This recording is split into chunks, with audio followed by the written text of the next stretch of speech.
اسراء اور معراج.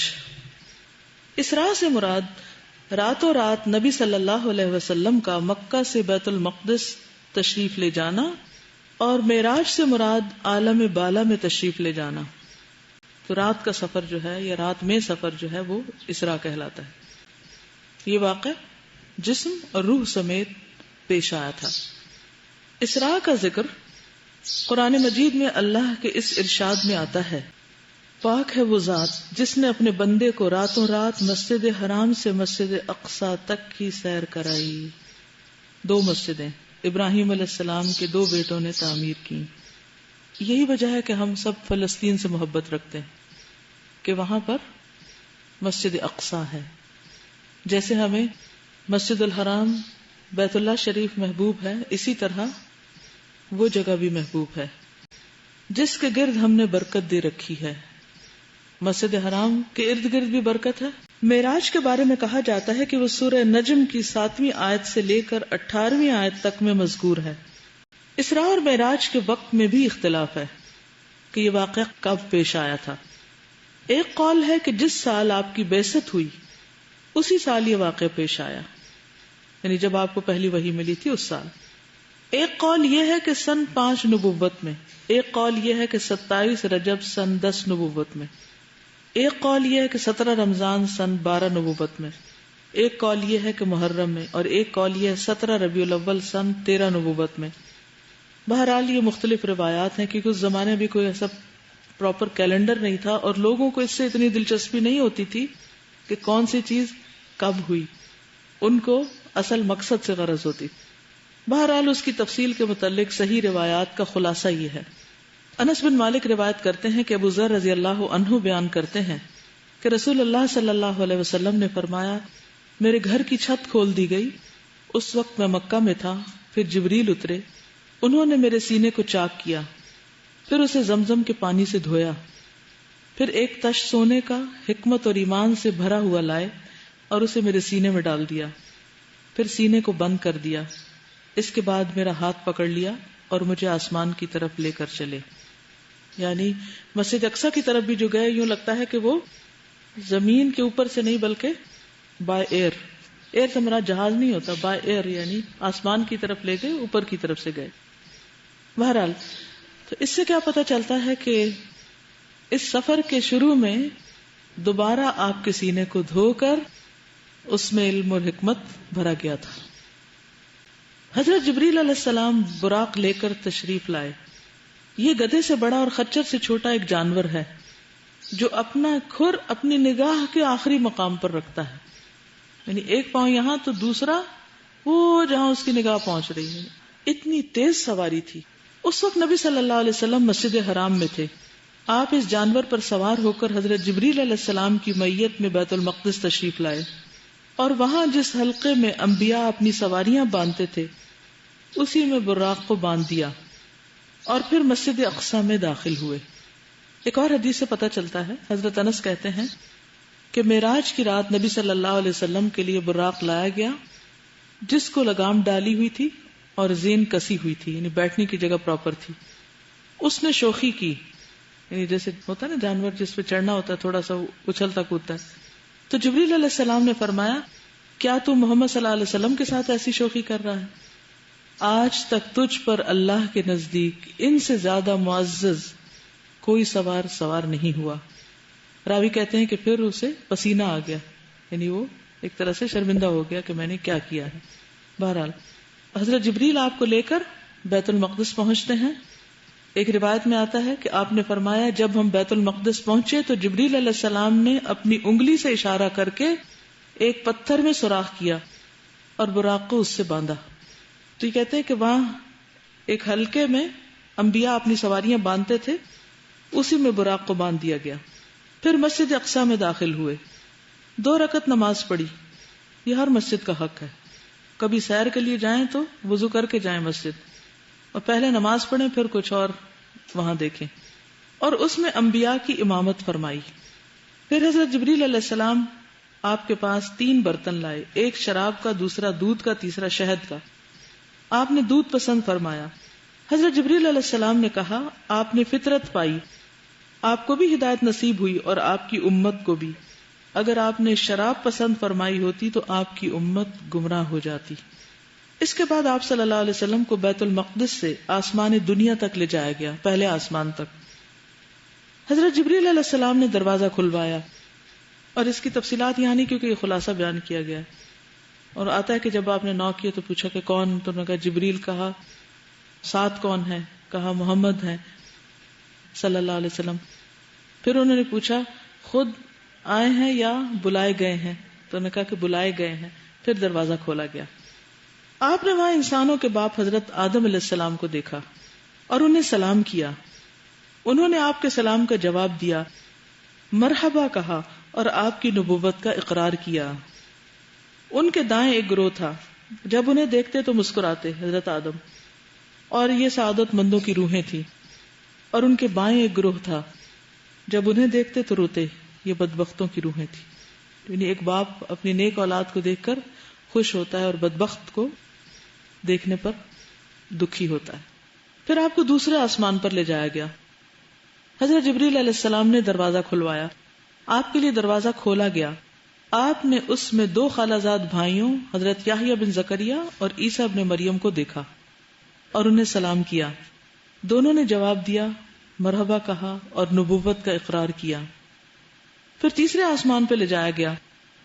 وہاں آپ نے حضرت یوسف علیہ السلام کو دیکھا. انہیں آدھا حسن دیا گیا تھا، یعنی دنیا میں جتنا بھی حسن ہے اس کو اگر اکٹھا کر لیا جائے تو آدھا ان کو مل گیا اور آدھا باقی سب کو. آپ نے انہیں بھی سلام کیا. انہوں نے جواب دیا، مرحبا کہا اور آپ کی نبوت کا اقرار کیا. آپ کو چوتھے آسمان پر لے جایا گیا. وہاں حضرت ادریس علیہ السلام کو دیکھا. انہیں سلام کیا. انہوں نے جواب دیا، مرحبا کہا اور آپ کی نبوت کا اقرار کیا. پھر 5ویں آسمان پر لے جایا گیا. وہاں ہارون علیہ السلام کو دیکھا اور انہیں سلام کیا. انہوں نے سلام کا جواب دیا، مرحبا کہا اور آپ کی نبوت کا اقرار کیا. پھر آپ کو 6 آسمان پر لے جایا گیا. وہاں حضرت موسیٰ ابن عمران سے ملاقات ہوئی. آپ نے انہیں سلام کیا. انہوں نے جواب دیا، مرحبا کہا اور آپ کی نبوت کا اقرار کیا. پھر جب آپ وہاں سے آگے بڑھے تو وہ رونے لگے. حضرت موسیٰ، ان سے کہا گیا کہ آپ کیوں رو رہے ہیں؟ انہوں نے کہا، میں اس لیے رو رہا ہوں کہ ایک جوان میرے بعد مبعوث کیا گیا، اس کی امت میری امت سے زیادہ تعداد میں جنت کے اندر داخل ہوگی. اس کے علاوہ بھی آپ صلی اللہ علیہ وسلم جس نبی کے پاس سے گزرے تو ان کو ان کی امت بھی دکھائی گئی. آپ نے یہ دیکھا کہ کسی کے ساتھ ایک جماعت تھی. بعض انبیاء کو آپ نے دیکھا کہ ان کے ساتھ صرف ایک آدمی تھا، بس ایک ہی ایمان لایا تھا. حضرت لوط علیہ السلام کے ساتھ صرف ان کی 2 بیٹیاں ایمان لائی تھی. یہاں تک ایک بڑے مجمع کے پاس سے گزرے تو پوچھا، یہ کون ہے؟ کہا کہ موسیٰ اور ان کی قوم. آپ سر کو بلند کیجئے اور دیکھیے. آپ نے فرمایا، اچانک میں نے جم غفیر دیکھا جس نے آسمان کے دونوں جانب کو گھیرا ہوا تھا. کہا گیا، یہ آپ کی امت ہے اور ان کے علاوہ 70,000 اور ہیں جو بغیر حساب کتاب کی جنت میں داخل ہوں گے. اس کے بعد 7ویں آسمان پر لے جایا گیا. وہاں آپ کی ملاقات حضرت ابراہیم علیہ السلام سے ہوئی. آپ نے انہیں سلام کیا. انہوں نے جواب دیا، مرحبا کہا اور آپ کی نبوت کا اقرار کیا. وہ اپنی پشت بیت المعمور سے لگائے ہوئے تھے جس میں روزانہ 70,000 فرشتے داخل ہوتے ہیں اور دوبارہ ان کے پلٹنے کی باری نہیں آتی. اور کہا جاتا ہے کہ وہ بیت المعمور دنیا میں جو بیت اللہ ہے اس کے بالکل اوپر ہے، یعنی دونوں کے ایک ہی سمت ہے. اس سے بعض لوگوں نے یہ نتیجہ بھی نکالا ہے کہ یہ جو دنیا کا کعبہ ہے یہ کائنات کا بھی مرکز ہے ایک طرح سے. یعنی یہ کعبہ صرف دنیا کے سینٹر نہیں بلکہ ایک طرح سے باقی جو یونیورس ہے، جو کریشن ہے اللہ کی، یعنی جتنی بھی گیلیکسی، سٹارز، جو کچھ بھی ہیں اس کا بھی سینٹر ہے. پھر آپ کو سدرۃ المنتہا تک لے جایا گیا. کون لے کر گیا تھا؟ جبریل علیہ السلام. قرآن پاک میں آتا ہے نا، وَلَقَدْ رَآهُ نَزْلَةً أُخْرَى عِنْدَ سِدْرَةِ الْمُنتَهَى عِنْدَهَا جَنَّةُ الْمَأْوَى.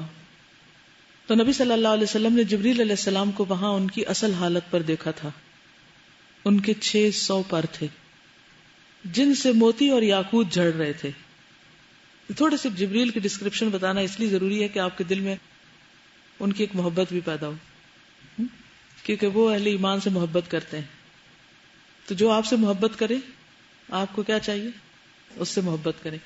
بنی اسرائیل تو ان کے دشمن بنے ہوئے تھے، تو اللہ تعالیٰ نے فرمایا، من کان عدوا لجبریل، جو جبریل کا دشمن ہوگا اللہ بھی اس کا دشمن ہے. تو جو جبریل سے محبت کرے گا اللہ اس سے محبت کرے گا. ٹھیک ہے. تو جبریل علیہ السلام کو آپ صلی اللہ علیہ وسلم نے جب دیکھا تو آپ کے 600 پر تھے جن سے موتی اور یاقوت جھڑ رہے تھے. انہوں نے مشرق و مغرب کے درمیانی فاصلے کو ڈھانکا ہوا تھا. ایک اور روایت میں آتا ہے کہ آسمان و زمین کے درمیان جو فاصلہ ہے یہ سارا ان کے پروں کی وجہ سے چھپا ہوا تھا، یعنی افق کو ڈھانپا ہوا تھا انہوں نے. ابن مسعود رضی اللہ تعالیٰ عنہ ما کذب الفؤاد وما رآ کی تفسیر میں کہتے ہیں کہ نبی صلی اللہ علیہ وسلم نے جبریل علیہ السلام کو باریک ریشمی حلے میں دیکھا، یعنی ریشم کا اوپر لباس بھی تھا. انہوں نے آسمان و زمین کے درمیان تمام حصے کو پر کر رکھا تھا. ابن مسعود ہی کی ایک اور روایت ہے کہ نبی صلی اللہ علیہ وسلم نے فرمایا میں نے جبریل کو اس طرح دیکھا کہ وہ ریشمی لباس پہنے ہوئے تھے، ان کے پاؤں موتیوں کی طرح تھے جیسے سبزے پر بارش کے قطرے ہوں، لیکن جب ان پر اللہ کی خشیت طاری ہوتی تو بالکل دب جاتے. حضرت جابر کی روایت ہے رسول اللہ صلی اللہ علیہ وسلم نے فرمایا میں اسراء والی رات فرشتوں کے پاس سے گزرا اور جبریل علیہ السلام اللہ کی خشیت کی وجہ سے بوسیدہ ٹاٹ کی طرح لگ رہے تھے، یعنی جب ڈرے تو اس طرح ان کی کیفیت ہو گئی. ادروائز جب وہ اپنی اصل حالت میں ہوتے ہیں تو پھر 600 پر کھولے ہوئے پورے افق کو ڈھانپ لیتے ہیں، اور پر بھی اتنے خوبصورت ہیں کہ جن سے موتی اور یاقوت جھڑتے ہیں. آپ نے دیکھا نا پرندے بھی جب پر پڑاتے ہیں تو اس کے اندر سے کیا نکلتا ہے؟ چھوٹے چھوٹے بال ان کے گرتے ہیں. تو جبریل علیہ السلام اڑتے ہوں گے. میں تو آج صبح جب پڑھ رہی تھی احادیث تو ایک عجیب میرے دل پہ روب قائم ہوا کہ کبھی بڑے جہاز پر آپ بیٹھے نا یا اس کے پاس جائیں تو ایسے ایک عجیب سا روب سا ہوتا ہے اس جہاز کا، کتنی ہیوج چیز ہے، 300-400 لوگ اس میں بیٹھے ہوئے ہیں، لیکن وہ جب اڑتا ہے تو یوں اوپر لگتا ہے جیسے کوئی پرندہ اڑ رہا ہو نا. یعنی کہ صرف کمپیریزن کے لیے بتا رہی ہوں کہ اس سے آپ اندازہ لگائیں کہ جبریل علیہ السلام کتنی ہیوج چیز ہے، اور جب وہ زمین سے اوپر جاتے ہوں گے یا اپنی اصل فلائٹ پر ہوتے ہوں گے تو کیا ان کا روب اور کیا شان ہوتی ہوگی. اور اللہ کے مقرب ترین فرشتوں میں سے، سب فرشتوں کے سردار ہیں، اور اللہ نے ان کو حسن بھی بخشا ہے. اور اتنی بلندی اور اتنی بڑائی کے باوجود خشیت آپ دیکھیں اللہ کی، کہ جو اللہ کے جتنا مقرب ہوتا ہے اس کے اندر اتنی زیادہ خشیت ہوتی ہے، عاجزی ہوتی ہے، تواضع ہوتا ہے. پھر آپ کو سدرۃ المنتہا تک لے جایا گیا. اس کے پتے ہاتھی کے کان جیسے تھے. ہاتھی کے کان دیکھیں، یاد ہے کچھ؟ ہاتھی کے بڑے ہوتے ہیں نا کان، پھل بڑے بڑے کنڈوں یا ٹھلیوں جیسے، نہیں بڑے بڑے. پھر اس پر سونے کے پتنگے چھا گئے. کس پر؟ سدرۃ المنتہا پر. اس درخت کی پہچان بتائی جا رہی. اور اللہ کے حکم میں سے جو کچھ چھانا تھا چھا گیا. اس سے وہ سدرہ بیری کا درخت تبدیل ہو کر اتنا خوبصورت ہو گیا کہ اللہ کی کوئی مخلوق اس کا حسن بیان کرنے کی تاب نہیں رکھتی. یعنی ہم عاجز ہیں اس سے کہ یہ بتا سکیں کہ وہ کتنا خوبصورت ہو گیا تھا درخت. کس کی خاطر؟ آپ صلی اللہ علیہ وسلم وہاں تشریف لے گئے تھے. پھر آپ کو جبار جل جلالہ کے حضور لے جایا گیا اور آپ اس کے اتنے قریب ہوئے کہ 2 کمانوں کے برابر یا اس سے بھی کم فاصلہ رہ گیا. اس وقت اللہ نے اپنے بندے پر وحی فرمائی اور آپ پر اور آپ کی امت پر دن رات میں 50 وقت کی نمازیں فرض کی.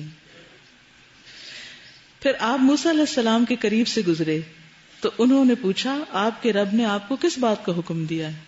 آپ نے فرمایا ب50 صلاۃ، 50 نمازوں کا. انہوں نے کہا آپ کی امت اس کی طاقت نہیں رکھتی، اپنے رب کے پاس واپس جائیے اور اس سے تخفیف کا سوال کیجیے. آپ نے جبریل علیہ السلام کی طرف دیکھا، انہوں نے اشارہ کیا ہاں اگر آپ چاہیں چلتے ہیں. چنانچہ آپ واپس ہوئے. اللہ نے پھر 10 نمازیں کم کر دی. پھر حضرت موسیٰ علیہ السلام کے پاس سے گزرے، انہوں نے پھر پوچھا، آپ نے بتلایا تو انہوں نے پھر تخفیف کے سوال کا مشورہ دیا. یوں حضرت موسیٰ علیہ السلام اور اللہ جل جلالہ کے درمیان آپ کی آمد و رفت جاری رہی. اس سے جبریل علیہ السلام کی بھی آپ دیکھیے نا، ان کا کیا رول ہے کہ آپ چونکہ خود نہیں جا سکتے تھے، جبریل لے کے جا رہے تھے، یعنی اوپر تک پہنچانا. اس سے آگے جبریل خود نہیں جاتے تھے خاص مقام سے، وہاں آپ ہی گئے تھے. لیکن انہوں نے ایک دفعہ نہیں کہا کہ کتنی دفعہ میں جاؤں. لے جاتے رہے. یعنی اتنی بڑی اللہ کی مخلوق میں سے بہت بڑی مخلوق ہے جبریل علیہ السلام، لیکن عاجزی اور خشیت اور ہمبلنس اور پھر پیغمبر علیہ السلام کے لیے تواضع حیرت انگیز. یہاں تک کہ اللہ نے 5 نمازیں کر دی. اس کے بعد آپ پھر حضرت موسیٰ کے پاس سے گزرے. انہوں نے پھر واپس جا کر تخفیف کے سوال کا مشورہ دیا. کہا کہ میں نے اس سے کم پر بنو اسرائیل کو بلایا لیکن وہ ادا کرنے سے قاصر رہے اور اسے چھوڑ دیا. نبی صلی اللہ علیہ وسلم نے فرمایا قد استحییت من ربی ولکنی ارضی واسلم. اب مجھے اپنے رب سے شرم آ رہی ہے، میں اسی پر راضی ہوں اور سر تسلیم خم کرتا ہوں. پھر جب آپ مزید کچھ دور تشریف لے گئے تو ندا آئی کہ میں نے اپنا فریضہ نافذ کر دیا اور اپنے بندوں سے تخفیف کر دی. وہ 5 نمازیں ہیں اور ثواب میں 50 ہیں. میرے نزدیک بات بدلی نہیں جاتی. کتنا بڑا انعام ہے کہ 5 پڑھو اور 50 کا ثواب کماؤ. اب جب نماز بھاری لگنے لگے تو سوچے کہ کہاں سے آئی ہے، یہ حکم کہاں سے نافذ ہوا. باقی سارے احکامات زمین پر آئے ہیں اور 5 نمازوں کا حکم وہاں سے لے کے آ رہے ہیں. اس سے نماز کی اہمیت اور اس کے خاص مقام کا پتہ چلتا ہے. اور شیطان نے بھی دین کے سارے کاموں میں سے سب سے زیادہ مشکل اسی کام کو بنا دیا. لوگ روزہ بھی رکھ لیتے ہیں، زکوٰۃ صدقہ خیرات بھی خوب کر لیتے ہیں، حج اور عمرے بھی کر لیتے ہیں، باقی بھی سب اچھے اچھے کام کر لیتے ہیں، لیکن نماز اس میں خشوع و خضوع کچھ نہیں. اللہ علیہ وسلم مکہ مکرمہ واپس تشریف لائے. رات ہی کے اندر سفر ختم ہو گیا. جب صبح ہوئی اور آپ نے اپنی قوم کو ان بڑی بڑی نشانیوں کی خبر دی جو اللہ عز و جل نے آپ کو دکھلائی تھی تو قوم کی تکذیب اور اذیت و ضرر رسانی میں شدت آ گئی. کسی نے تالیاں بجائیں اور کسی نے تعجب اور انکار سے ہاتھ اپنے سر پہ رکھ لیا کہ لو اب ایک اور بات. کچھ لوگ حضرت ابو بکر رضی اللہ تعالیٰ عنہ کے پاس دوڑے آئے اور انہیں خبر دی. انہوں نے کہا اگر یہ بات آپ نے کہی ہے تو سچ کہی ہے. لوگوں نے کہا اچھا آپ بھی ان کی تصدیق کرتے ہیں؟ انہوں نے کہا میں تو اس سے بھی دور کی بات پر آپ کی تصدیق کرتا ہوں. آسمان سے صبح یا شام جو خبر آتی ہے میں اس میں بھی آپ کو سچا مانتا ہوں. اس پر آپ کا لقب صدیق پڑ گیا. پھر کفار نے آپ کا امتحان لیا، پوچھا کہ آپ بیت المقدس کے اوصاف بیان کریں. آپ نے اس سے پہلے بیت المقدس دیکھا تھا نہ اس رات اس کی نشانیاں ضبط کی تھی. پہلی دفعہ آپ جا رہے تھے، پہلی دفعہ دیکھا، اور جب دیکھا بھی تو اس نظر سے نہیں دیکھا کہ جا کے کہیں ڈسکرائب کرنا ہے. لیکن اللہ نے اسے آپ کے لیے روشن کر دیا اور آپ اس کی نشانیاں بتاتے گئے. آپ نے ایک ایک دروازہ اور ایک ایک جگہ بتلائی اور وہ آپ کی کوئی تردید نہ کر سکے، بلکہ یہ کہا کہ جہاں تک اوصاف کا تعلق ہے آپ نے بالکل ٹھیک ٹھیک بیان کیے ہیں. اب جو بات وہ پوچھتے تھے میں انہیں بتا دیتا. اور میں نے اپنے آپ کو انبیاء علیہ السلام کی ایک جماعت میں دیکھا اور حضرت موسیٰ کو کھڑے ہوئے نماز پڑھتے دیکھا، گویا کہ وہ میانہ تن و توشکے اور گٹھے ہوئے جسم کے آدمی ہیں. یعنی حضرت موسیٰ کو بھی ڈسکرائب کیا جیسے قبیلہ شنوع کے ہوتے ہیں. اور حضرت عیسیٰ ابن مریم کو کھڑے ہوئے نماز پڑھتے دیکھا تو لوگوں میں سب سے زیادہ ان سے مشابہ عروہ بن مسعود ثقفی ہیں. اور حضرت ابراہیم کو نماز پڑھتے ہوئے دیکھا، لوگوں میں سب سے زیادہ ان کے مشابہ تمہارے ساتھی یعنی حضور صلی اللہ علیہ وسلم خود ہیں. نماز کا وقت آیا تو میں نے امامت کرائی. پھر میرے نماز سے فارغ ہونے پر ایک کہنے والے نے کہا اے محمد صلی اللہ علیہ وسلم یہ مالک یعنی جہنم کا داروغہ ہے، اس کو سلام کیجئے. میں نے اس کی طرف دیکھا تو اس نے خود پہلے مجھے سلام کیا. تو بہرحال آپ صلی اللہ علیہ وسلم نے اس سفر میں بڑی بڑی نشانیاں دیکھی. انہوں نے اپنے ایک قافلے کے متعلق بھی سوال کیا جو ملک شام سے آ رہا تھا. آپ نے اس قافلے کے اونٹوں کی تعداد، قافلے کے احوال، اس کے پہنچنے کا وقت اور جو اونٹ آگے آگے آ رہا تھا ان سب کی خبر دی. اور جیسے آپ نے بتلایا تھا ویسے ہی ہوا، لیکن ان ظالموں نے کفر پر ہی اصرار کیا. اسراء کی صبح حضرت جبریل علیہ السلام تشریف لائے اور رسول اللہ صلی اللہ علیہ وسلم کو 5 نمازوں کی کیفیت اور ان کے اوقات سکھلائے. وہ جو حدیث میں آتا ہے نا کہ آپ خود آئے اور پھر پورے اوقات کی پابندی کے ساتھ نمازیں بتائیں کہ کس وقت کس نماز کو پڑھنا ہے اور کیسے پڑھنا ہے اور کتنی رکعتیں ہوگی. یہ سب کچھ جبریل علیہ السلام نے آ کے پریکٹیکل ڈیمونسٹریشن کے ذریعے سکھایا. اس سے پہلے نماز صرف 2 رکعت صبح اور 2 رکعت شام تھی. تو چونکہ اس میں اور بھی نشانیاں آپ کو دکھائی گئی تھی، تو جس میں حضرت بلال کے قدموں کی آواز تھی وہ بھی سنوائی گئی. اور اس کے علاوہ جہنم کے کچھ مشاہدات بھی آپ نے کیے. حضرت انس رضی اللہ تعالیٰ عنہ فرماتے ہیں کہ رسول اللہ صلی اللہ علیہ وسلم نے فرمایا جب مجھے معراج کرائی گئی تو میں ایک قوم پر گزرا, کچھ لوگوں پر سے گزرا. ان کے ناخن تانبے کے تھے اور وہ ان ناخنوں سے اپنے سینے اور چہرے چھیل رہے تھے, نوچ رہے تھے. میں نے کہا یہ کون لوگ ہیں اے جبریل؟ انہوں نے فرمایا یہ وہ لوگ ہیں جو لوگوں کا گوشت کھاتے ہیں, ان کی عزتوں سے کھیلتے ہیں, غیبت کرنے والے لوگ. حضرت انس سے مروی ہے کہ نبی صلی اللہ علیہ وسلم نے فرمایا اسراء والی رات میں ایسے لوگوں کے پاس سے گزرا جن کے منہ آگ کی کینچیوں سے کاٹے جا رہے تھے. میں نے پوچھا یہ کون لوگ ہیں؟ بتایا گیا یہ دنیا کے خطیب ہیں جو لوگوں کو نیکی کا حکم دیتے تھے اور اپنے آپ کو بھول جاتے تھے, کتاب کی تلاوت کیا کرتے تھے, کیا یہ سمجھتے نہ تھے؟ تو یہ بھی سین آپ کو دکھایا گیا تاکہ امت کے خطیب جو ہیں وہ اس سے سبق لیں. اسی طرح کچھ فرشتوں نے بھی آپ کو کچھ باتیں کہی تھی, مختلف نشانیاں دیکھی تھی. ان میں سے ایک بات رسول اللہ صلی اللہ علیہ وسلم نے فرمایا بہترین جسم میں تمہیں سینگی لگوانی چاہیے. سینگی کیا ہوتا ہے؟ کپنگ. سینگ ہوتا ہے نا, سینگ جانور کا کھوکھلا, تو پہلے زمانے میں اس سے علاج کیا جاتا تھا. کس طرح کہ وہ اس سینگ کے اندر تھوڑا سا اگر جیسے مثلا یہ گلاس ہے نا, تو آپ یہ سمجھے کہ یہی کھوکھلا سینگ ہے. تو پہلے اس طرح کے گلاس شیشے وغیرہ کے نہیں ہوتے تھے, تو اس میں ہوتا یہ ہے کہ جسم کو پہلے سن کیا جاتا ہے کپنگ میں, گلاس کے اندر تھوڑا سا جیسے موم بتی یا کسی چیز کا دھواں ڈالیں تو پھر اس کے بعد اس کو جسم پر لگائے تو وہ ایک دم اس کو پکڑ لیتی اور اس جگہ کو وہ سن کر دیتی. پھر اس کے بعد بلیڈ وغیرہ لے کے اس کے اوپر کٹ کٹ نشان لگائے جاتے, پھر دوبارہ اسی طرح گلاس کو تیار کر کے اس کے اوپر کیا جاتا ہے, تو جسم کا جو گندا خون ہے وہ باہر نکل آتا ہے. تو یہ علاج کا طریقہ ہے. نبی صلی اللہ علیہ وسلم نے فرمایا کہ 3 چیزوں میں شفا ہے. نمبر 1 شربت عسل, شہد پینے میں, چمچ سے کھانے میں نہیں, پینے میں. پینے اور چمچ سے کھانے میں بھی فرق ہے. آپ تجربہ کر کے دیکھیے, کسی وقت اس کو تھوڑا سا گھونٹ کی شکل میں لیجیے اور کسی دن آپ چمچ سے لیجیے. دوسرا ہے شرطۃ محجم. شرطۃ محجم, شرطہ ہوتا شریطہ تو یوں کٹ لگانا ایسے, محجم ہوتا حجامہ کرنے والا, کپنگ کرنے والا. تو یہ سینگی سینگ سے نہیں, کیونکہ سینگ اوپر رکھ کے تو وہ پھر خون سک کرتے تھے, اس سے سینگی بن گیا, یعنی سینگی کہا جائے اس کو. آج کے دور میں اس کو حجامہ یا کپنگ کہتے ہیں. تو بہترین دن جس میں تمہیں سینگی لگوانی چاہیے, یہ فرشتوں نے بتایا تھا, یہ معلومات دی تھی, وہ چاند کی 17, 19 اور 21 تاریخ ہے. اسراء والی رات میں فرشتوں کی جس جماعت کے پاس سے بھی میں گزرا, اس نے یہی کہا کہ اے محمد صلی اللہ علیہ وسلم سینگی لگانے کا اہتمام ضرور کرنا. آپ میں سے کچھ لوگوں کو سیکھ لینا چاہیے اس کو. کس نے لگوائی ہے کبھی؟ صرف ایک ہاتھ کھڑا ہوا ہے ہال میں سے. میں نے ان گنت دفعہ لگوائی, اور ہر دفعہ لگوا کر بہت ہی ریلیوڈ یعنی فیل کیا, کہ ایسے لگا کہ جیسے کوئی آنکھیں روشن ہو جاتی. اور یہ حدیث جو سلسلہ الاحادیث صحیحہ میں ہے, یعنی صحیح حدیث ہے, فرشتوں کی ہر جماعت نے اس کی تلقین کی کہ آپ اس کا اہتمام ضرور کریں, اور آپ نے خود بھی فرمایا کہ اس میں شفا ہے.